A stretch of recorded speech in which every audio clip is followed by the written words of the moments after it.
Hi, everyone. We're just going to give a couple seconds for everyone to basically join our Zoom. We appreciate you taking time out of your day to join us today. We'll probably get started in about 30 or so seconds.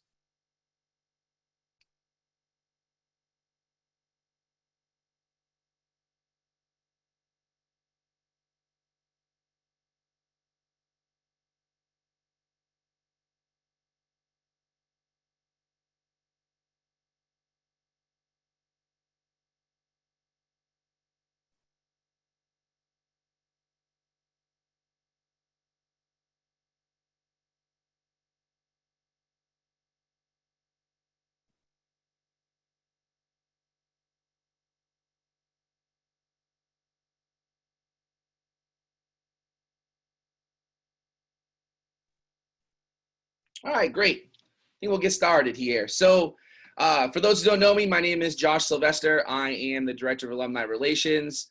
I am beyond excited today to bring to you Elaine, who I'm going to introduce a little later. But first, wanted to start by hoping that everyone is safe and sound. We do appreciate it, as I said, everyone taking time out of their busy day to join us today. We're going to continue with this Corsair Chats series to bring you as much expert knowledge as we can, especially today's topic, which speaks directly to what's going on in the world and what I'm sure a lot of us are experiencing today. We have the pleasure to be joined by Elaine Varelas. She's a graduate of UMass Dartmouth. 79, right, Elaine? That's right. Absolutely. Happy to have her here. Elaine is the managing partner at Keystone Partners. She brings over 20 years of experience consulting organizations focused on resolving complex management issues. She has experience in career consulting, coaching, and leadership development, and has worked with executive teams to improve organizational effectiveness. Elaine's experience spans a broad range. She's worked with everyone from Fortune 500 companies to startup ventures as well. In her role as managing partner, Elaine spearheads all sales and marketing activities across Keystone. She currently serves as treasurer of Career Partners International as after serving as chairman of the board. And more importantly than that, Elaine is an amazing person who I've had the pleasure to get to know. And we're really excited to bring her. Elaine, I will pass it off to you. Thanks, Josh. I really appreciate the invitation. I appreciate the invitation from UMass Dartmouth, also known as SMU, back in 1979, which was a very powerful place for me to be, powerful place for me to go to college, huge opportunities, and I can't be thankful enough for what the school, what the college did for me. I loved seeing your background, Josh, and I want to pan that background and see the Clare Carney Library as well, which is really a wonderful experience to see. So I've been asked to speak to you today about managing human capital in challenging times and talk a little bit about what the options are. I do want to make sure that this is very interactive, and there will be a significant amount of time at the end for questions. So please feel free to ask all of those. I want to give you a little history on Keystone Partners and the organization that I'm managing partner of.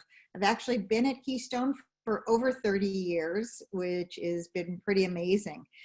Keystone started as a career management firm, typically known as outplacement. We work with organizations who are separating individuals from the company. We help the organization do that separation, that reduction, that layoff well. And yes, they can be done well, and we all know about times that they've been done poorly. We then work with those individuals to help them find new jobs. And we will talk about the fact that that is happening currently. People are getting new jobs, and it's happening a little differently, but they're very successful in making that happen. We also have a separate division called Essex Partners, and Essex is the C-suite service of Keystone Partners. We're working with C-suite executives, CEOs, managing partners of law firms, physicians, and their direct reports.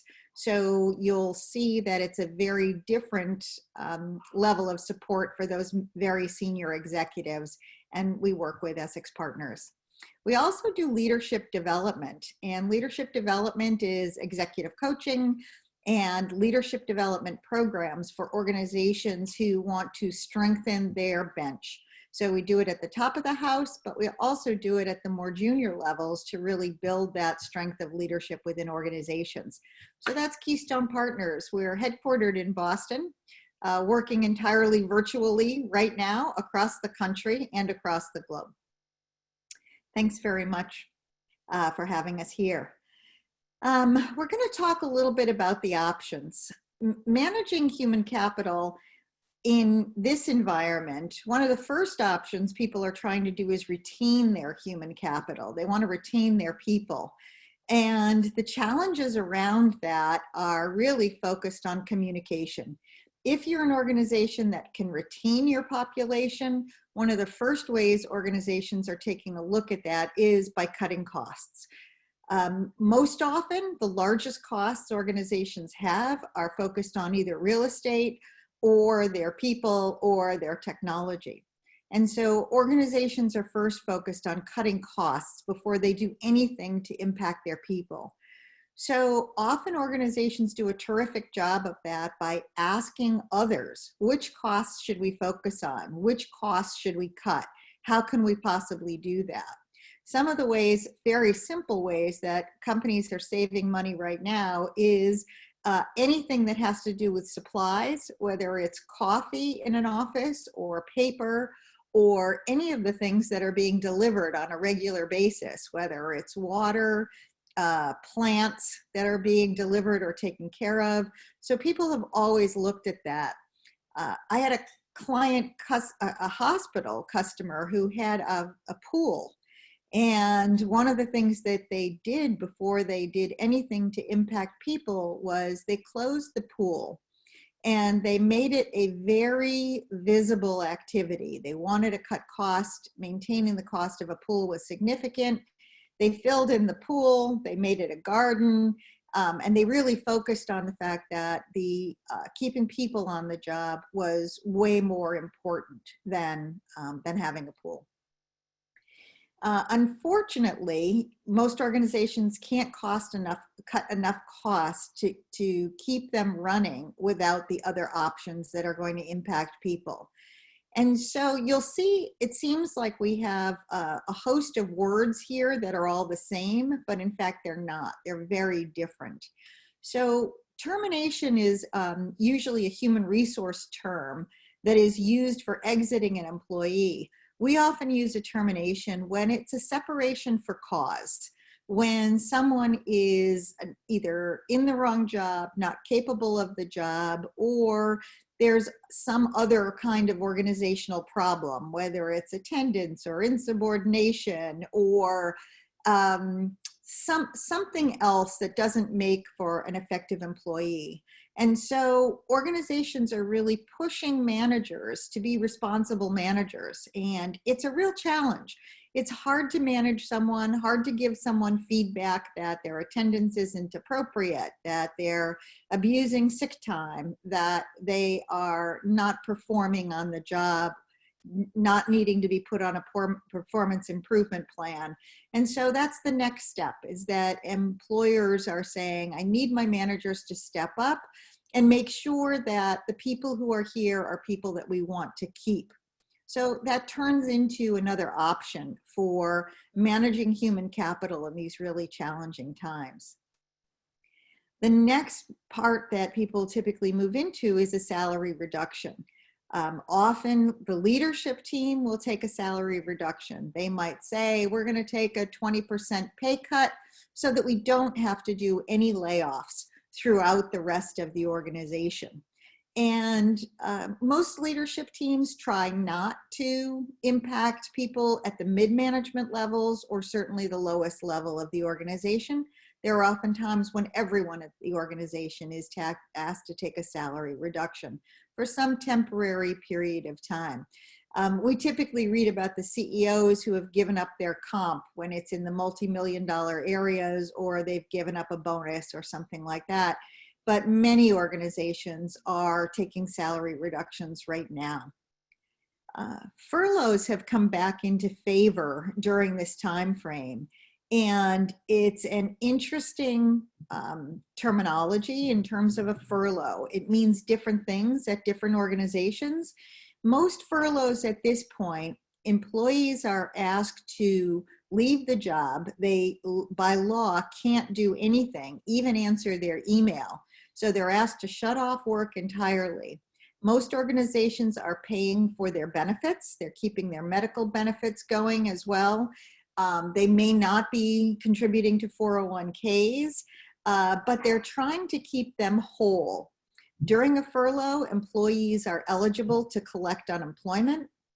And the most important part of this furlough is the plans are that they will come back, that they will come back to the organization. They're just on hold, and that their jobs are being held open.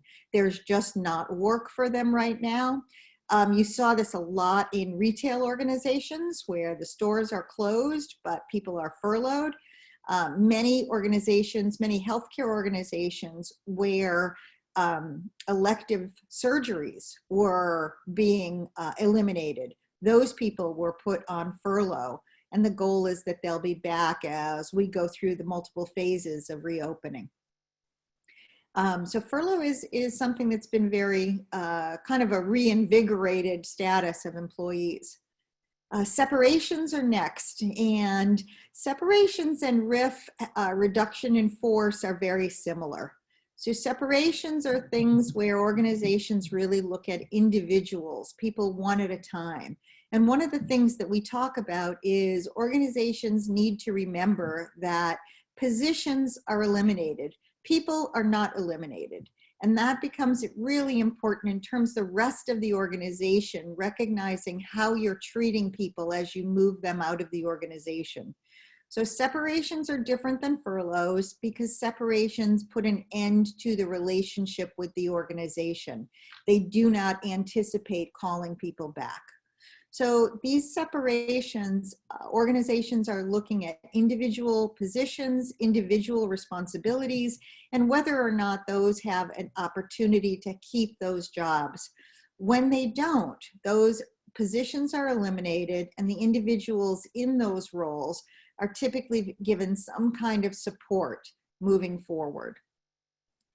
Separations at the larger scale are where reductions in force happen. Most often what happens is organizations are asked to, managers at those organizations are asked to take a larger look at everyone in their organization. They may be asked to do a 10% cut, a 20% cut. And so part of what they need to take a look at is what's vital. What are the highest priorities that the organization has to do to continue to be solvent, to continue to be successful? And which are the positions, which are the responsibilities that at this point no longer need to be done? And so managers need to make some very hard choices about what it is that they do, how many people are going to be impacted, and how many positions will be eliminated. What you'll see as the organization goes through this is everyone's goal that I've seen, and again, I've done this 30 years, everyone's goal, every organization's goal are to eliminate as much cost as possible and to impact as few people as possible. So one of the first things that's eliminated in a reduction in force may be all of the vacancies. So there may be open positions that you can say, we don't need this position anymore, we're not going to fill it. And so organizations might say, we cut 100 positions and impacted 50 people. Some of those positions might be vital, needed by the organization, so we need to bring those back in. So these are what we consider the options. When you look at it from an employee's perspective, they most often don't care what it's called. They feel fired, but it's a very different situation for them, and they really need to understand that exit notification and how you as the company do that really needs to focus on how are we impacting people? Do we deal with them with respect? Do we let them maintain integrity as part of this process? And you'll, again, be reading about many companies who send people an email and don't have a one-on-one conversation. How employees feel about the organization as they leave becomes vital to their success. What they do know is they're exiting, they have no job, they can collect unemployment, which is decided state by state, and they need to enter into a job search. Right now, many people feel that there's no need to enter into a job search because they won't get a job. That's not at all the reality. And that's a message that we're really trying to push, that people are getting jobs, again, in a different mode. And that's where the offer of career transition support comes in. Our services are provided by companies, and companies are motivated to help their employees with that career transition support, with the explanation, the development of an explanation of why did you lose your job. If you lost your job based on COVID-19, people need to understand that. If you came out as a reduction of 500 people, they need to understand that as well. A young man I know was in staffing in the restaurant industry. He's a double whammy. Staffing has been dropped drastically, and we know that the restaurant industry has dropped drastically. New employers are going to understand that. So that activity of career transition support, something we encourage people to go back to their college or university for, something that we encourage employers to offer, all of this happens, and that's what leads people to those new opportunities. So we really encourage companies to offer it, and we encourage people to take the support that is offered to them by different companies. As we move forward, part of what we need to focus on is what's the reality of what's going on in the market right now. We know unemployment is up. It's gone from the low of 3% in a booming economy to someplace between 18 and 25% right now, depending on the population and the geography. Uncertainty is up. People are talking about opening things, opening businesses, reopening companies. People are afraid of reopening, and they're very, very nervous about that. The hiring process has slowed. It has not stopped. It will take many years, as has been all over the news, to gain back all of the jobs that have been impacted by COVID. And that's something that we're going to be focusing on as well. And industries are transforming. What's happening with these new industries, how they're redefining themselves. So many organizations are taking a look at how successful they've been virtually. They're wondering whether they really will reopen, whether they really will get this much more real estate, whether you need a cube or a private office will be needed at all. There are some companies that are not office-based, and those are organizations that we're seeing run entirely separately. The opportunities that we're seeing are in these industries. I had a recent conversation with Keurig Dr. Pepper, and 70% of their organization has been working throughout this entirely. They are a manufacturing organization. Their people are on the floor. They have found ways to work successfully and are continuing to do that. Those jobs are being transformed. So when we say manufacturing or construction or supply chain, these are not just Amazon jobs. These are not just delivery jobs.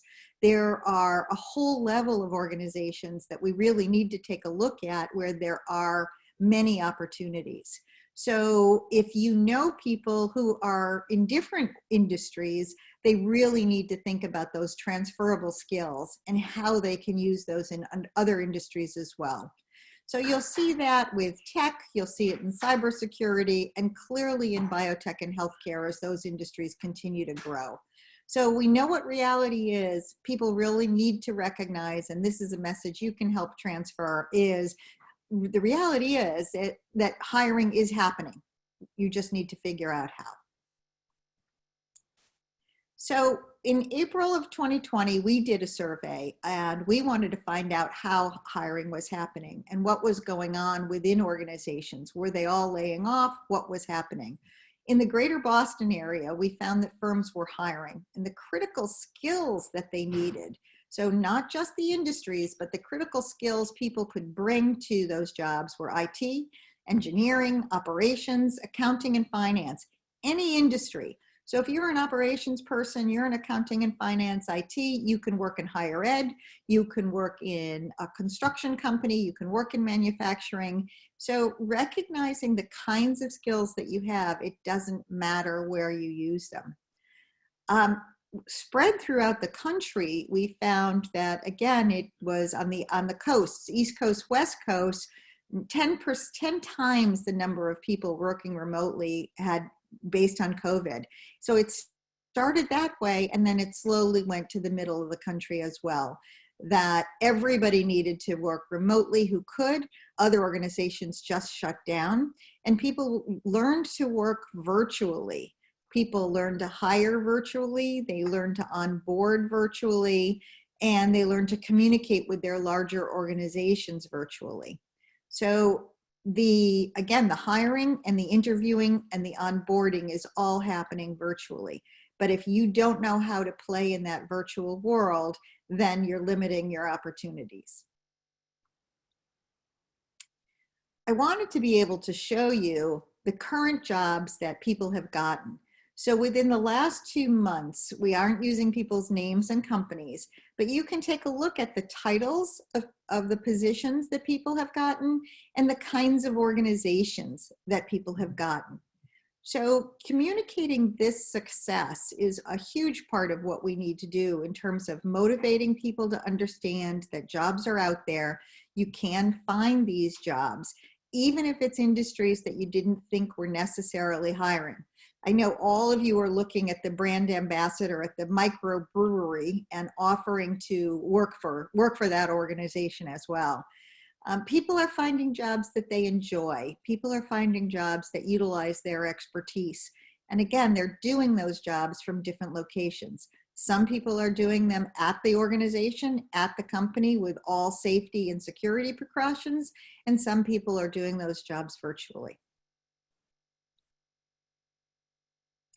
So looking ahead, we've talked about how you manage your human capital historically, now in terms of separations especially. So let's talk about how we manage them looking ahead and what you're going to see in terms of what's happening within organizations. We know that companies are going to limit their real estate space. We saw that immediately with WeWorks. This is such a huge impact on employers, that recognizing how effective people have been working remotely, how managers have learned to manage people remotely, which is not always something that they've been effective at. We're seeing more and more of that, and we can anticipate that. What that does do is it allows organizations to hire people from anywhere. So we've just hired a person in Florida to do resumes for us. We have always had an in-house resume staff. We've now hired a woman in Florida who's going to be doing them for us remotely. It will be that much more effective. We've definitely seen the minimization, if not elimination, of business travel. And it's going to have to be very powerful for someone to want to get on a plane, to have to go to a different location and speak to their organization. We'll see more and more organizations really limiting that.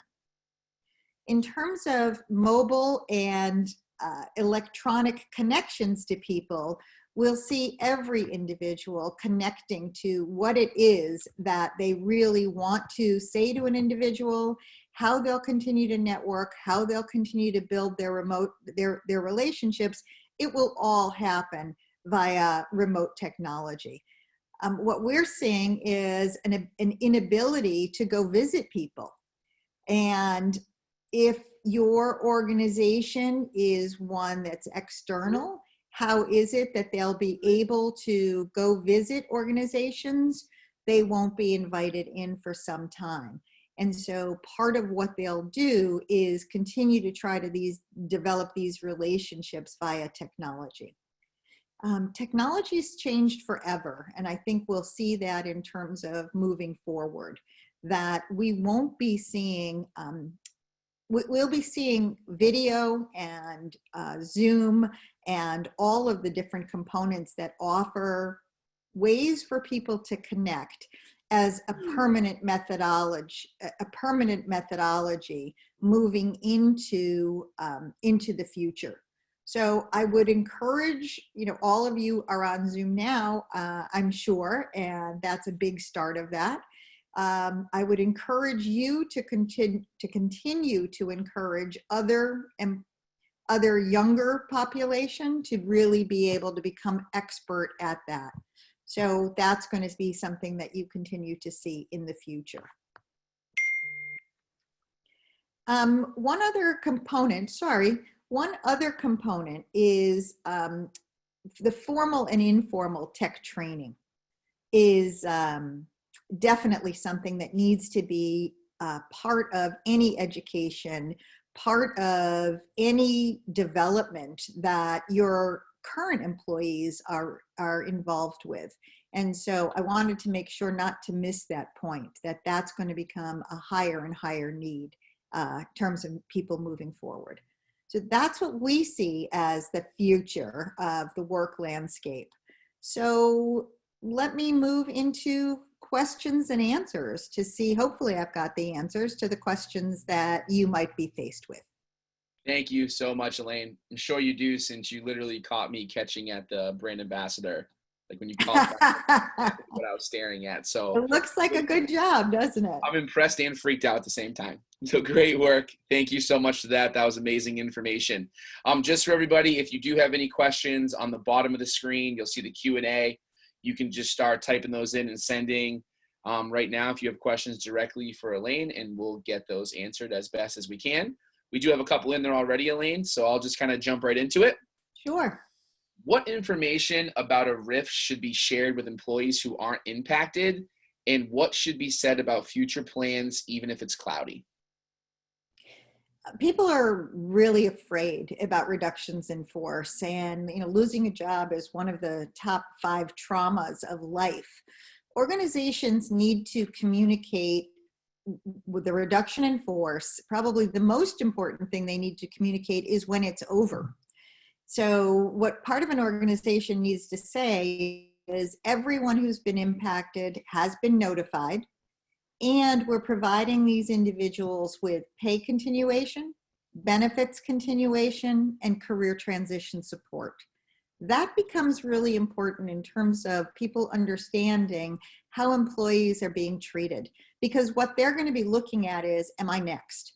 So that's a huge concern, and they'll want to know that their colleagues were well treated. Companies cannot promise that there won't be more layoffs, and that becomes something important to the plan.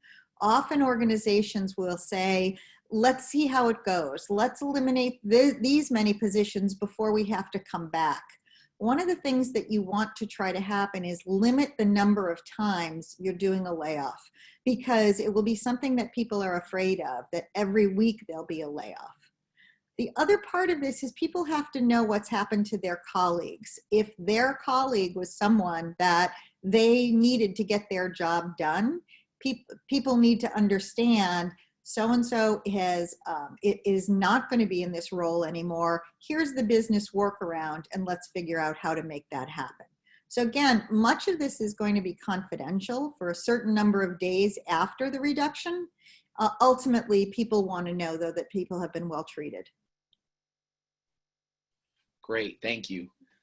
What are best practices around the timing between announcing a layoff and meeting with retained employees after the notifications are complete? The most important part of is again, letting people know that it's over. And so you want to do that as a leader right away. You want to meet with individuals right after the layoff to say, everyone who's been impacted has been communicated with. We are going to support them moving forward. Our focus now is on the business. And let's talk about how we're going to succeed moving forward. We really call that the re-recruiting time period, that you need to reinforce that every one of your employees is valuable. You want them to stay with the organization. You will support them in terms of their fears, in terms of being able to get their work done. So people need to know their status very, very quickly. So we try to do all of that within just a few hours after the reduction. Great. How should the CEO or leader of the organization be involved in that process? CEOs need to be highly visible right now, and they need to do a lot of communications. They need to let people know that they are very relatable, that they're people, that they are very concerned about their employees, that they're looking out for their best interests, that they're looking out for the interest of the business. So they'll either be communicating by video, they'll be communicating by consistent emails in terms of letting people know what's happening, they'll be doing town halls. They can't be in hiding. They need to be upfront and letting the organization know what's most important to them. And I think so many organizations you've seen during this time frame, the CEO or the managing partner or the leader of the organization has a very consistent schedule of times that they've been available and been highly visible to all of the employees. Excellent. This one is, I see why career transition is good for employees, but why should my firm as an employer spend resources on this service? Yeah, that's a great question, and a lot of companies wonder about that. One of the things companies spend a lot of money doing is trying to build an employee brand. They want to be the employer of choice.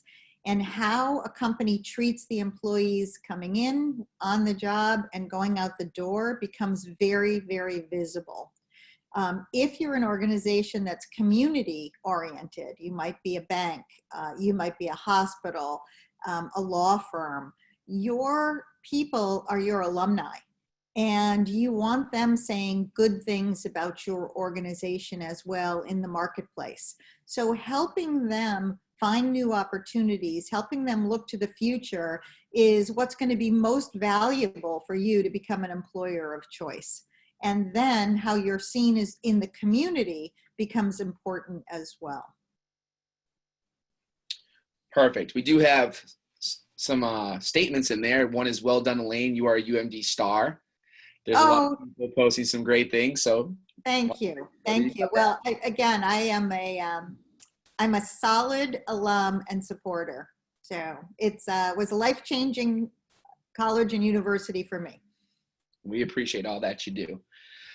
Speaking of that, that's a great transition into the question about some advice that we have for our newest class, the class of 2020 alums, in terms of navigating what exists today and what advice you would have for them.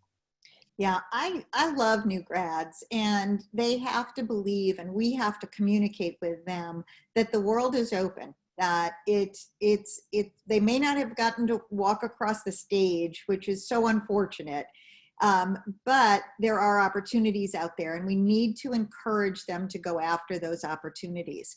A huge part of what they need to do is network. And the UMD network is very powerful, whether it's the faculty, the administrators, people like you, Josh, like Louise Mitchell. Who do people know? And how can we go about getting those opportunities? The Career Services Office has relationships with employers. You've done internships, you've got part-time jobs, you've got neighbors. And once that resume is done, and it needs to be done well, once you've developed those skills to really present yourself in the Zoom world, then you need to be able to go forward, try to convince yourself that you will find that job. We're running a college grad program on Thursday for new college grads, and I'd be happy to, anyone who's got a new college grad who wants to give them that information, I'm happy to make that available to them. They can email you, Josh, and we'll get them that information. People need starting employees. They're in demand. It's a slower process. They need to learn how to interview. They won't want to practice with their parents, but get them to practice with their friends' parents.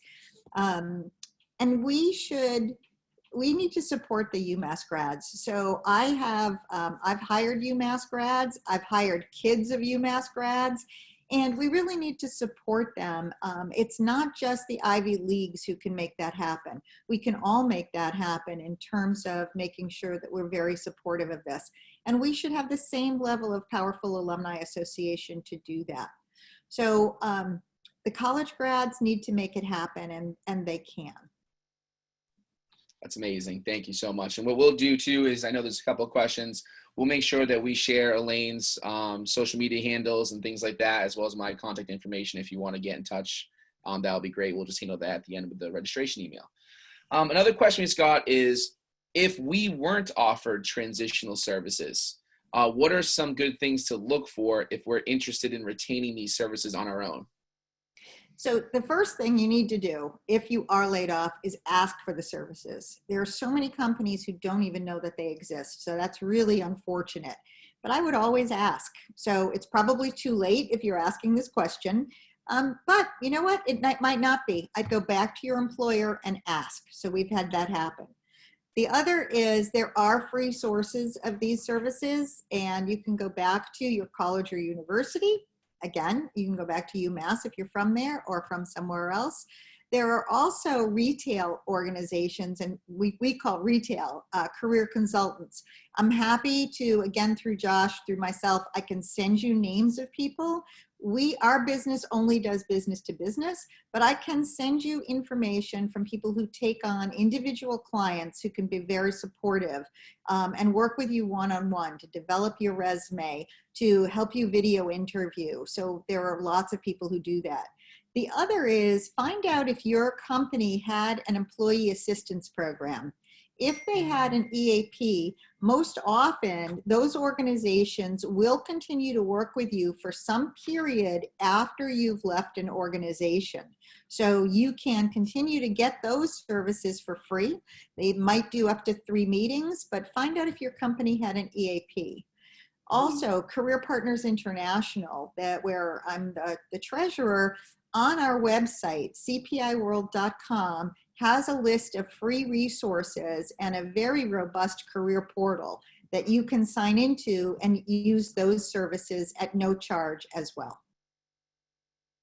So you've got the secret sauce on that one, because not everybody knows that that's available, but we'll make that available for participants of the webinar and their friends.